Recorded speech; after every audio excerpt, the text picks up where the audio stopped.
Ketika kita menelusuri kembali jejak sejarah, membandingkan teks-teks Injil dengan penelitian akademik yang modern, ada satu kenyataan yang seringkali mengejutkan banyak orang. Yesus tidak pernah memberi nama baru bagi ajaran yang beliau sampaikan. Tidak satu kali pun ia menyebut pengikutnya sebagai Kristen. Ia tidak sedang mendirikan agama baru. Ia sedang memurnikan agama yang sudah ada jauh sebelum kelahirannya, agama para nabi Bani Israel. Yesus hidup sebagai seorang Yahudi. Ia tumbuh dalam tradisi Yahudi, bernafas dalam ritme syariat Yahudi, dan mengajar dalam bahasa spiritual bangsa itu. Pada hari ke-8, ia disunat, seperti tradisi nenek moyangnya. Ia mengikuti seluruh festival Yahudi, Paskah, Pondok Daun, Pentakosta. Ia beribadah di sinagoga, membaca Taurat, dan menghormati hukum-hukum makan yang berlaku bagi kaumnya. Tidak ada satupun tindakan Yesus yang menunjukkan niat untuk meninggalkan Yudaisme atau menciptakan sistem keagamaan baru. Ucapan Yesus sendiri menegaskan hal itu. Dalam Matius 5 ayat 17, ia berkata, "Aku datang bukan untuk meniadakan Taurat, tetapi untuk menggenapinya." Kata-kata itu sederhana, tetapi membawa bobot teologis yang besar. Ia menyatakan dengan jelas bahwa dirinya bukan pembaharu yang memotong akar. Ia adalah nabi yang datang untuk menyempurnakan pohon tua itu, bukan menebangnya. Dalam semua kesempatan, Yesus pun menegaskan keesaan Tuhan. Ia mengajarkan Shema, kalimat tauhid yang paling mendasar dalam tradisi Israel. Tuhan kita adalah Tuhan yang esa. Inilah fondasi ajaran Yesus. Tauhid yang murni, tanpa tambahan apapun, tanpa struktur metafisik yang tidak pernah diajarkan para nabi sebelumnya. Karena itu, para murid Yesus tidak pernah menyebut diri mereka Kristen. Mereka menyebut jalan hidup mereka sebagai the way, jalan Tuhan. Dalam bahasa Yahudi, gerakan mereka dikenal sebagai Derech Hashem. Sebuah gerakan pemurnian.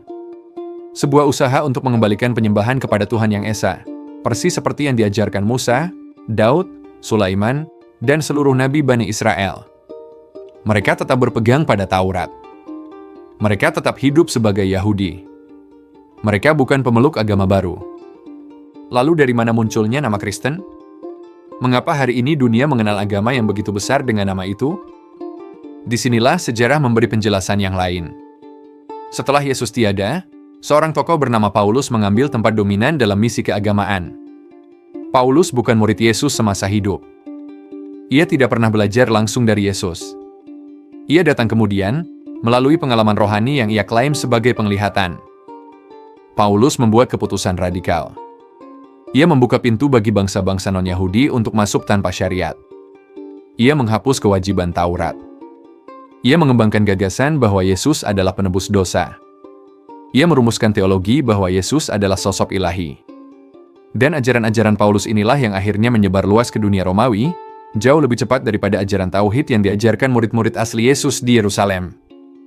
Nama Kristen muncul dari kota Antiokhia, sebagai julukan bagi para pengikut Yesus versi Paulus, bukan versi murid aslinya.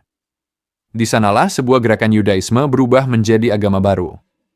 Di sanalah rangkaian ajaran yang awalnya berada dalam rumah besar Taurat bermetamorfosis menjadi keyakinan yang berbeda secara teologis, ritual, dan metafisik.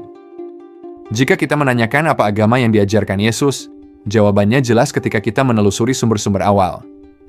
Ia mengajarkan Yudaisme yang murni. Ia berdiri dalam garis panjang tauhid para nabi. Ia tidak membangun gereja. Ia tidak mengajarkan Trinitas, tidak mengajarkan bahwa dirinya adalah Tuhan, dan tidak pernah menyebut agama barunya sebagai Kristen. Pandangan Islam tentang Isa sangat sejalan dengan data sejarah ini. Islam menyatakan bahwa Yesus adalah nabi yang memurnikan Taurat, seorang utusan yang membawa tauhid. Tidak lebih, tidak kurang. Dan penilaian ini bukan sekadar doktrin, tetapi cocok dengan gambaran Yesus dalam Injil dan didukung oleh banyak kajian akademik. Pada akhirnya, kesimpulannya sederhana. Agama Yesus adalah agama para nabi. Tauhid yang bersih dan lurus. Apa yang hari ini disebut Kristen baru terbentuk beberapa dekade kemudian, sebagai hasil perjalanan panjang komunitas non-Yahudi yang dibimbing oleh Paulus. Mengetahui ini bukan untuk menyerang, tetapi untuk menyadarkan. Agar kita melihat sejarah sebagaimana adanya, bukan sebagaimana ia diajarkan setelah melalui perjalanan panjang penafsiran, politik gereja, dan perubahan budaya. Karena di balik lapisan-lapisan itu, ada seorang nabi yang datang dengan pesan murni. Tuhan itu esa. Beribadahlah hanya kepadanya. dan jalani kehidupan dalam petaatan seperti para nabi sebelumnya.